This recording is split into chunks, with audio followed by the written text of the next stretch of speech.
First alert, Congressman Mike Gallagher announces he will resign in April.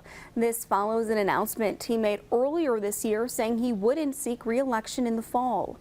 The congressman from the 8th Congressional District in the U.S. House issued a statement saying in part, quote, "I look forward to seeing Speaker Johnson appoint a new chair to carry out the important mission of the Select Committee on the Chinese Communist Party. My office will continue to operate and provide constituent services to the 8th District for the remainder of the term," end quote.